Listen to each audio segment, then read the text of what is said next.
There's only one thing to do. Drop it.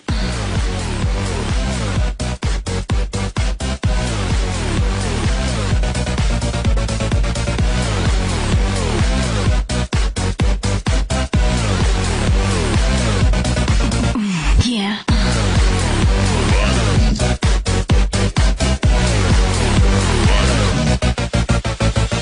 Hello, it's RobotnikIsSexy, and we're gonna start things right off straight away with a super cool NU match against Parkluk, and I'm gonna lead with Specs. Executor because I thought he might want to lead with GolRein or Liepard, or I don't know. I thought it was a good idea, but he has Liepard and he has the Prankster substitute, so he's gonna wear down my special attack and force me to switch out, but he's going to swagger on Gollum and then switch out for some reason. Had he actually stayed in and gone for another swagger or something, this match would have been a bit different, but because he switched out like that, Gollum here, my man, is going to go on a complete, unadulterated murdering spree, and he's going to miss the header pump, but it's fine because I have the sturdy ability, which is going to be activated right now by Slacking's hammer arm attack. I've got 1%, one little health left, and I know that he has the truant ability, so I'm just going to get up the stealth rocks and then kill that Swoobat with the sucker punch. And my opponent is going to forfeit. Good day for Gollum. That was absolutely epic. I laughed non-stop. So there's going to be another NU match I had against some guy called Just Learning. He's going to misclick the Stone Edge, he said, but that's fine. I'm going to get up the Stealth Rocks because Braviary is a big threat, and so is Jinx, actually. Jinx is very good and never used. It was recently bumped down to never used. It was RU for a while, but now it's NU again, and it's fair game. And let me just tell you, I see it on every NU team I face, so it is definitely worth using. So I'm just going to cut down Caracosta there with a couple Earthquakes, and that's fine. Tangle is out. I'm just going to leave Crichton in as sleep fodder, or he could kill me, but for some reason he doesn't. He just, you know, I don't know. If he kills me, that works too, because then I get a free switch into, you know, somebody else. But it's even better. I get to use GolRein as sleep fodder, and that's great. That means that Tangle cannot use its sleep powder attack anymore, because the way Showdown works is it actually prevents you from breaking sleep claws permanently. If you try to use a sleep attack, it just will automatically miss, so that's cool. I'm going to taunt Tangle as he just predicts that and keeps attacking me, but that's fine. You turn out into Tesla, and look at this. This is modest 252 special attack. Electabuzz, Licky is eating those thunders, eating them for breakfast like they're delicious strips of steamy bacon. There's nothing I can do. This team has kind of a weakness for especially bulky Pokemon, kind of like my UU Hail team, which we're going to see a little bit later. But yeah, I don't really have anything for Licky at all, and he is pretty much free to Wish Up and Dragon Tail, and that's fine. So that's fine. He shuffles me around a little bit. I go for a Hurricane. It does nothing. It does about as much as the Thunder did. That is disgusting. Again, that is a modest 252 investment.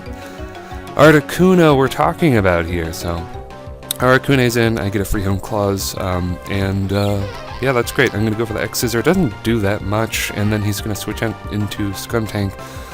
Jinx and Skuntank, really good combination. I've been seeing them a lot.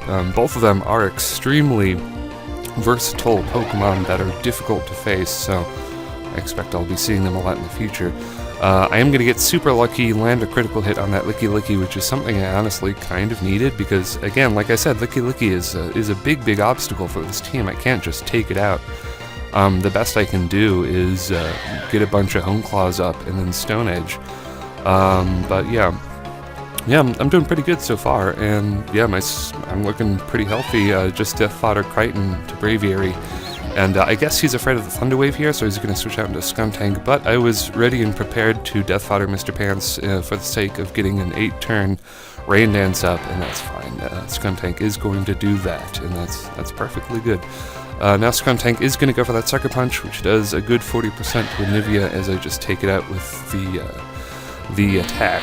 And I know Braviary is probably Scarfed, so I'm going to switch into Tesla here, who is also Scarfed, so maybe I might lure him into staying in, because, you know, I don't think many people,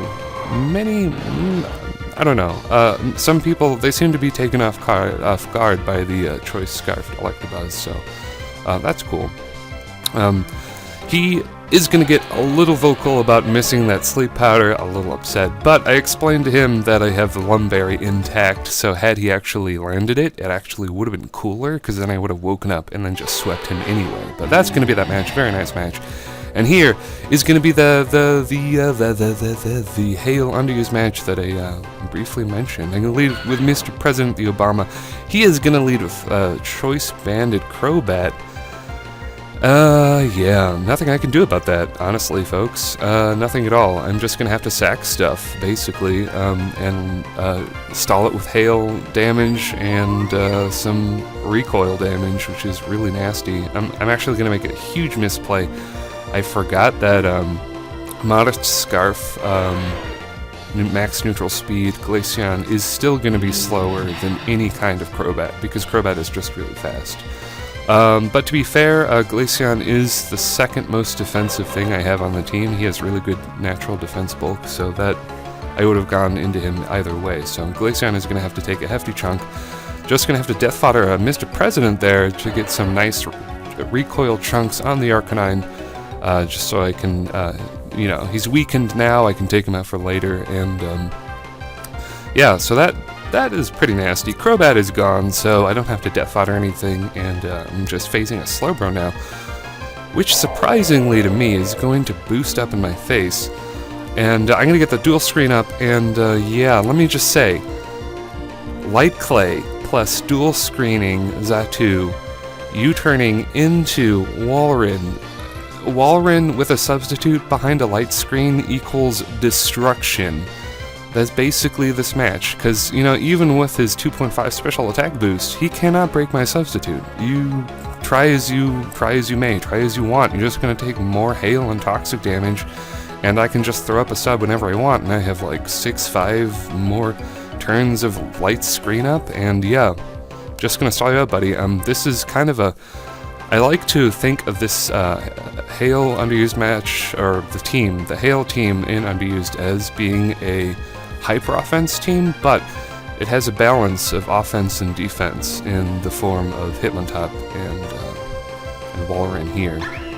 And I guess Xatu provides much needed defense with the screens, because let's face it, Hail teams are weak to everything, so...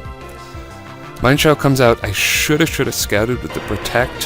He would have killed himself with High Jump Kick, but I thought that was way too obvious. I thought he was definitely going to U-turn, so that's egg on my face, as Bananas is going to have to lose a substitute and then lose a bunch of health. But knowing that I can survive a hit, I'm just going to sub down as Arcanine kills himself with recoil and hail damage, so that is hilarious. Now Nidoking's going to come out. He's going to try to hurt me, but nothing doing, man. I know I can take your hit, because I got the substitute, and I can just do that super effective surf damage, and yeah, I'm just gonna Protect, stall you with hail damage a little bit, get my health all the way back to the green, and then go into Pocahontas predicting the ground attack, which he actually does go for, and that's one dead Nidoking. That is... Walrein has gone on a 3-man killing sweep, ladies and gentlemen. 4-man killing sweep, I think. I think he killed 4 Pokemon, really? I mean, the hail helped him kill him, but really, it's like a 4-man killing spree. That's a quadra kill by Walrein in Underused. Because let's face it, Underused is basically 4th gen Overused, and Walrein worked beautifully there, so... but anyway, I just glanced over a very important turn.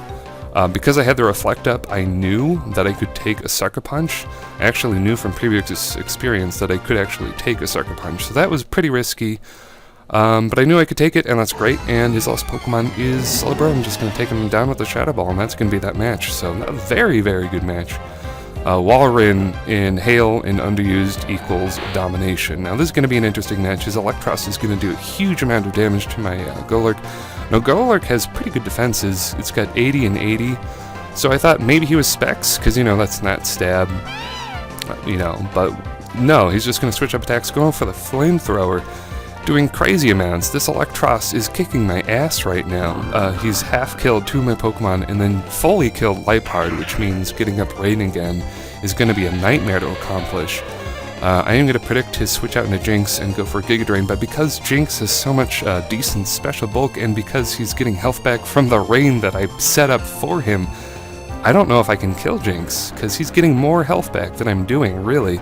But I'm going to land a critical hit, which, honestly, I think that probably was a game changer, because I think that Jinx probably would have lived my Giga Drain and killed me off with a Psychic or an Ice Beam or something, because Jinx is a very viable threat. I might have to try using one in this this team, actually. I'm not really sure who I would take out. Perhaps Electabuzz. I don't know. I'll have to think about that, because that's pretty cool. But anyway, I'm definitely going to predict that Alamala Protect, and that provides me with the perfect opportunity to get a free switch into the Electabuzz, and I'm just going to go for that Volt Switch on the Sock, which is great.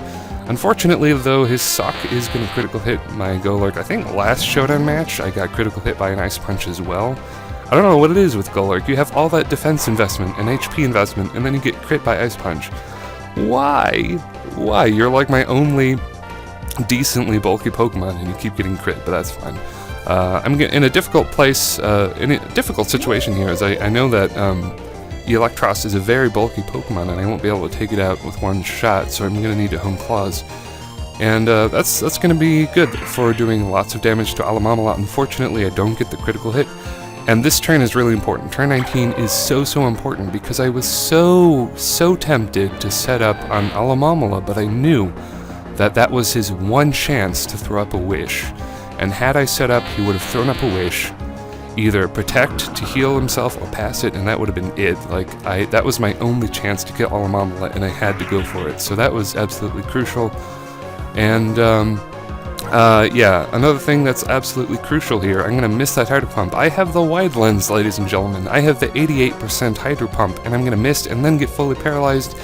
And I'm like, well, FML, people. I mean, geez, I'm just going to get flinched, locked, and paralyzed to death by this Regirock. Luckily, I am going to be able to get off that Giga Drain to get some much-needed health back, but yeah, it's not looking good for me. Because I missed the Hydro Pump, I feel like I'm kind of boned, because now I have to rely on Focus Miss, and Focus Miss is actually going to land, so that's crazy, and now it's down to the wire. Can I hit? And I actually hit. I hit 2 Focus Blasts. That doesn't happen very much, ever. So that's Braino, Ludicolo Mr. Hat, named after the South Park hand puppet that Mr. Garrison had, if anybody remembers that. And then there's Gollum, so good, just went on a crazy, insane sweep. And I have to mention, this is actually the first high-quality Showdown video I've uploaded, so it's up to 720 quality, and I hope to, continue uploading really high-quality, videos, and I hope it, improves the viewing experience in general. But that's going to be the match and my narration and all that stuff. Please feel free to like and comment and all that stuff, and I will see you later, YouTube.